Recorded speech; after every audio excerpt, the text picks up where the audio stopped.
Ser ou não ser independente? Uma pergunta simples, mas uma resposta incerta.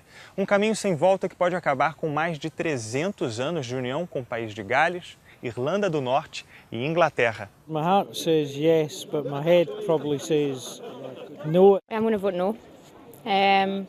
Purely because I believe that Scotland's going to be more sustainable in terms of businesses and local tourism, and our education will be stronger if we stay part of the UK. I'm going to vote yes because I am thoroughly tired of being governed by a Conservative government, which we as a country have not elected. A Escócia rachada em duas. Um plebiscito que põe em xeque o orgulho escocês. Um pequeno país ousado, que agora testa a união nacional mais bem-sucedida do mundo. Voter registration of the first-time voters is so much higher than usual. It was already at about 80% recently, which is incredible. Usually do not get that. A sombra do sim vai se aproximando do Palácio de Westminster. Os partidos britânicos se preocupam com o barulho da independência nas urnas. A história pode lembrar dos conservadores como o partido que perdeu a Escócia. Já os trabalhistas ficariam sem um eleitorado importante. A Escócia tradicionalmente vota neles. The Labour Party at the moment have about 40 seats from Scotland in the Westminster Parliament, out of around 60 Scottish seats. And if Scotland became independent, those seats would all disappear from Westminster. And it makes it rather less likely that the Labour Party could win a future general election. So for them, the party political loss is greater.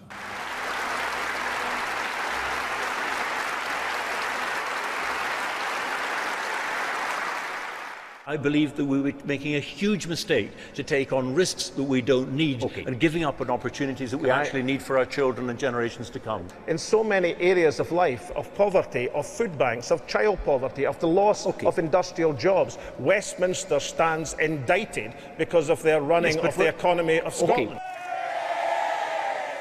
A campanha do sim mostra mais força.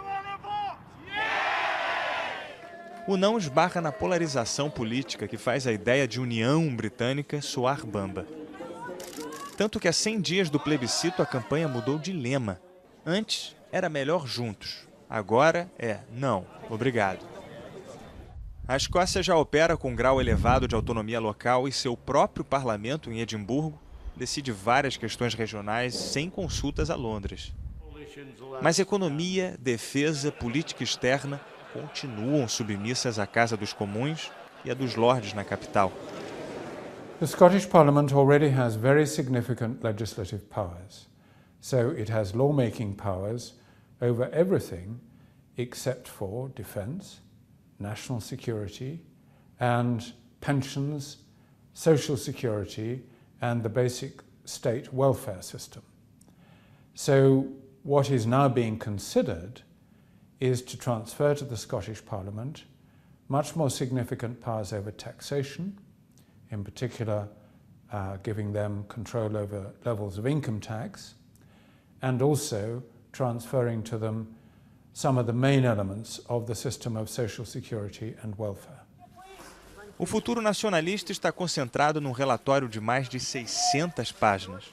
O fiador de todos os sonhos é o petróleo do Mar Negro. O governo local afirma que a Escócia teria até 7 bilhões de libras a mais todos os anos se não dividisse os rendimentos, o equivalente a 26 bilhões de reais. O ministro principal escocês, um economista especializado em petróleo, ainda promete depositar 1/10 da receita num fundo social, como faz a vizinha Noruega. Social spending in Scotland, public spending, tends to be about 10% higher than it is in the rest of the UK. And that's paid for from a block grant that's determined by a formula called the Burnett formula, where basically the UK government makes a transfer of a block grant to the Scottish government, which they then use to pay for a lot of these services. So in the case of an independent Scotland, where North Sea oil becomes very important, is that if Scotland is going to be able to maintain the sort of social spending on things like free higher education, free healthcare, free prescriptions, free childcare, all these sorts of things paid for by the state, then they need to have a source of revenue that's able to pay for that. And basically, the sort of tax revenues that they would be able to take from North Sea oil would be about the equivalent of that block grant that comes through the Barnett formula from the UK government. Of course, there's all kinds of different projections of how much North Sea oil is actually left. Most projections would suggest that about half of what can be taken out of the North Sea has already been taken out of the North Sea. But the projections for how much is left there range from 12 billion barrels to 24 billion barrels. It could be anywhere worth £1 trillion to £1.5 trillion. And the issue with it is that, in about 2016, 2017, North Sea oil revenues are projected to begin to decline because whilst there's lots of investment in getting the oil out of the North Sea, it's becoming far more expensive. The really easy stuff has already been taken out. And so to get the stuff that's left there out, it costs a lot more money to do that. And so then the question becomes, what would the tax revenues from North Sea oil look like? And from year to year, it tends to be hugely volatile. It can range from anywhere from £4.5 billion to £11 billion in a good year. How long will those revenues last? And they may be very healthy for the next 10, 20 years, but independence is not a decision that comes along very frequently. So you should be thinking, what is the Scottish economy going to be like? What are the revenues for the government going to be like in 50 years' time, for example, or 100 years' time, when you and I are dead, but our children and our grandchildren are part of a Scottish economy? So that is the key question. São águas verdadeiramente desconhecidas. E lá do mar escocês, o primeiro-ministro britânico avisa que agora, na queda da produção, é que a Escócia precisa se apoiar nos ombros largos do Reino Unido. We want you to stay. We think that we'll benefit by you being in our United Kingdom, by keeping this family together. But in the end, the choice has to be for people in Scotland. It's their choice. They will make it. But I think it's important to lay out all the arguments of the benefits of staying together. Is it interesting to stay with Scotland? Why? Why they fighting to maintain the status quo?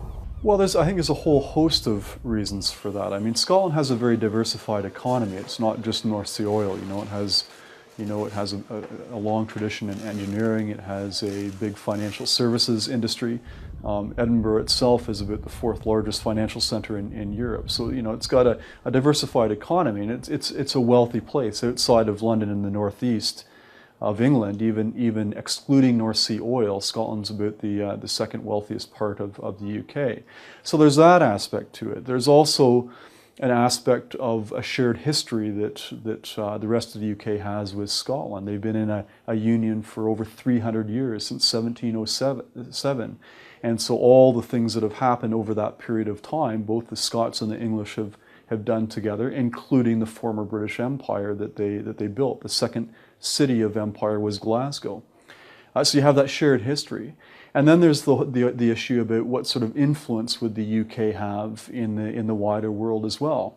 Scotland only accounts for 8% of the Scottish or the UK population.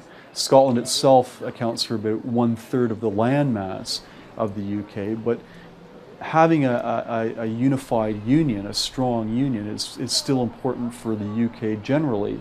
To be able to be influential in the world, because if you take away, almost 10% of the population, 1/3 of the landmass, the reality is that Scotland, as a small country, its influence would be very modest, but also the influence of the UK would also be reduced. There's no doubt that Scotland, as a nation with a population of about 5 million and a pretty advanced economy, would be viable economically. Their leading industries are different now. They are banking and finance. Edinburgh is an important financial centre. They are the export of Scotch whisky, a global brand around the world. And North Sea oil, although diminishing, is still important. If Scotland became independent, around 90% of the known reserves of North Sea oil would belong to Scotland.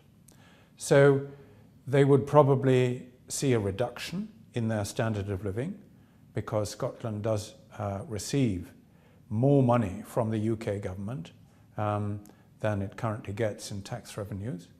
But there's no doubt that they could be viable economically. Can you think of any possible gain to the UK with the independence of Scotland? Losing independence would be a profound shock to the rest of the UK, and it's hard to foresee how that shock will play out politically. But some of the constitutional reformers who would like to see the UK have a written constitution in a single codified document hope that the shock of losing Scotland and seeing Scotland create their own constitution might lead the rest of the UK for the first time to write down our constitution. It's important to clarify to our viewers that the UK doesn't have a written constitution like Brazil does, like the US does. It's mostly by tradition that the country follows its constitution. That's right. The UK doesn't have a written constitution in this sense, that it's not brought together in a single codified document. Much of our constitution is written down. It's just that it's written down at different times and in different places. From the point of view of the Scots, what are the gains or the perceived gains that they will get with independence?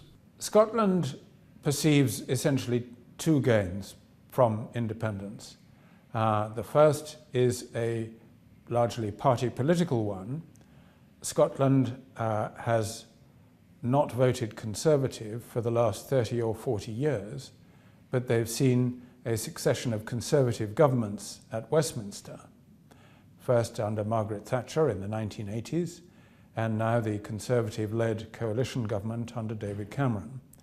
And they see independence as a means of escaping from Conservative rule from London. The longer-term gain is one over taking control of their own national destiny, being a proud nation and an independent state. A moeda de uma Escócia independente é uma dúvida. O governo em Londres diz que não vai autorizar a adoção da Libra. O controle absoluto vai continuar com o Banco da Inglaterra.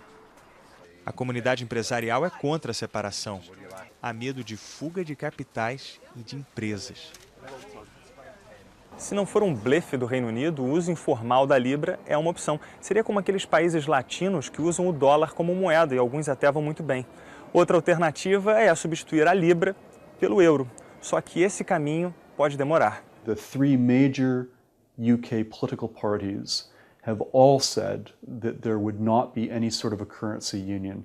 They would not share the pound in any sort of formal arrangement with an independent Scotland. They based that on an 80-page report that was written by the Treasury. When you look at a lot of the international financial institutions, banks and those sorts of things that have been analyzing the referendum, most of those organizations come to the conclusion that some sort of a currency union is unlikely. So the Scottish government has argued that it's a bluff, that in the event of a yes vote in independence, it would be within the rest of the UK's interest to actually then turn around and say, well, okay, we will enter into a currency union with an independent Scotland. My view is that it's extremely unlikely, partly for political reasons. In order to make a currency union, a monetary union work without any sort of a political union, you have to have a huge amount of political will. And I think what is quite obvious is that political will does not exist, in particular in England, for that to happen. And they point to, for example, the difficulties that Europe has had over the past few years, where you've had a monetary union without having the sort of political integration that is required. Scotland's trying to do the opposite, which is have less political integration, but still have this currency union. So my guess is I think the Scottish government has a vested interest in saying that, oh yes, of course, after a yes vote, the UK government would come in negotiations with us. Indeed, that might well be the case. Anything can happen in a negotiation, but I think it's very unlikely. To join the euro, you have to have a certain amount of years where you meet certain criteria that's laid out by the European Union. And you also have to have your own central bank and run your own currency for a period of time beforehand. So I think there really is only one viable alternative for currency with Scotland, and that is for it to introduce its own currency. Now, whether they did that and then pegged it against the pound or something along those lines is a different question. The Scottish government has said that they would opt for something like sterlingization. Sometimes in Latin America, North America, it's called dollarization, where basically you use the currency anyway. There's nothing that can stop Scotland from using the pound, but that would not be a sustainable long-term arrangement for Scotland. And you just look at the differences in what drives the Scottish economy versus the rest of the UK economy. In Scotland, it tends to be very resource-based with things like North Sea oil. The reality is that the sort of currency policy, the monetary policy in the rest of the UK is likely not going to suit the needs of Scotland, and so it's unlikely to be sustainable. O problema é que sair do Reino Unido é sair da União Europeia. Os líderes europeus deixaram claro que a Escócia teria que entrar na fila. Mesmo assim, o governo local usa a Europa como um trunfo, já que volta e meia o Reino Unido fala em sair do bloco. If we don't become independent, then there is at least a risk that we could be dragged out of the European Union against the wishes of the Scottish people. So in many, many ways, particularly on international affairs, but also in economic affairs and in social policy, that independence increasingly offers a better option, but a more secure option than the risks of staying under London government.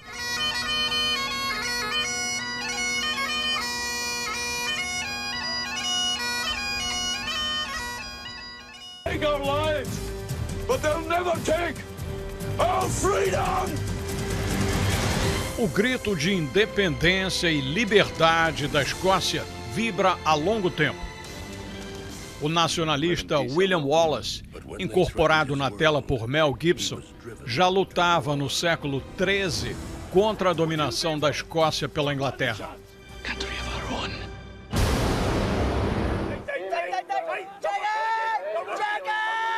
Ele perdeu aquela briga, mas o espírito do nacionalismo escocês nunca se desfez.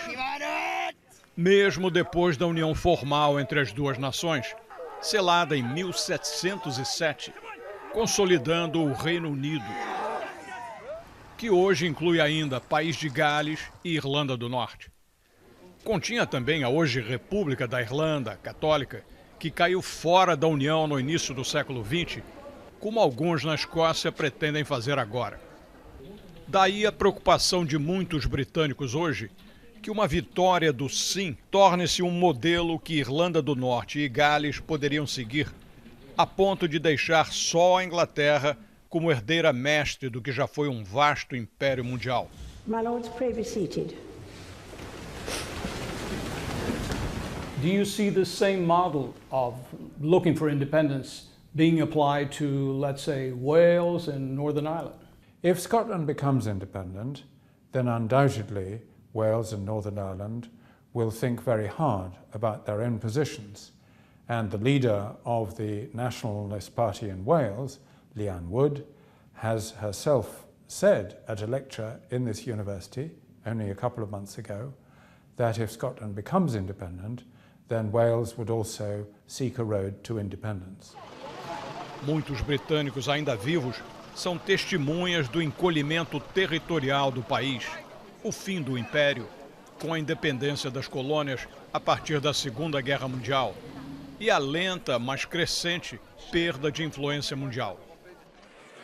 O Reino Unido é membro permanente do Conselho de Segurança da ONU e ainda tem voz ativa em fóruns mundiais, mas com impacto decrescente. Sua economia hoje equivale em tamanho à do Brasil e ficará menor se perder a Escócia. O Reino Unido ainda é uma potência nuclear, por ironia, com suas armas atômicas a bordo de submarinos baseados na Escócia. Mas seu orçamento militar diminui a cada ano, menos tropas, menos armas. Regiões da Europa com movimentos separatistas acompanham com interesse o processo na Escócia.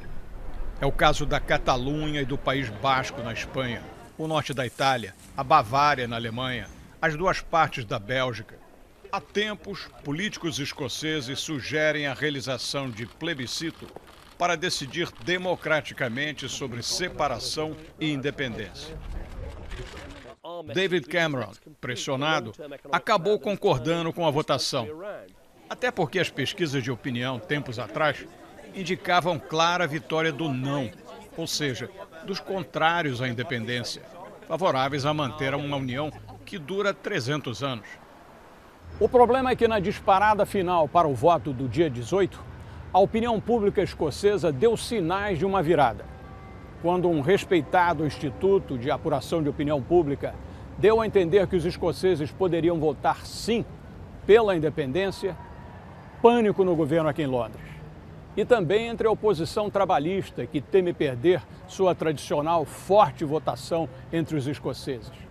Surgiram então promessas de última hora de mais autonomia para a Escócia, se não abandonassem a União. Seria tarde demais?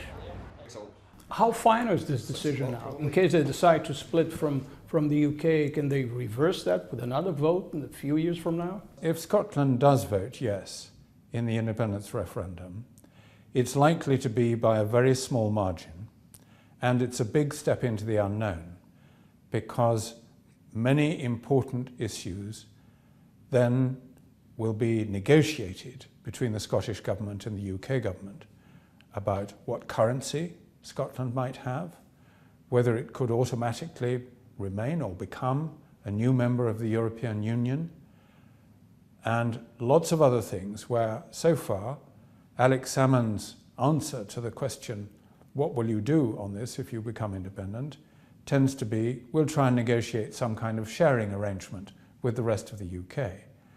And only when they enter the negotiations do we know how real that possibility is.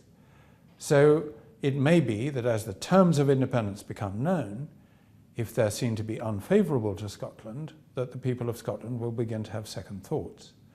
When we wrote a book about this 10 years ago, we concluded that there should be a second referendum for the people of Scotland when the terms of independence are known, to ask them to confirm, so this is the price of independence, do you want independence at this price?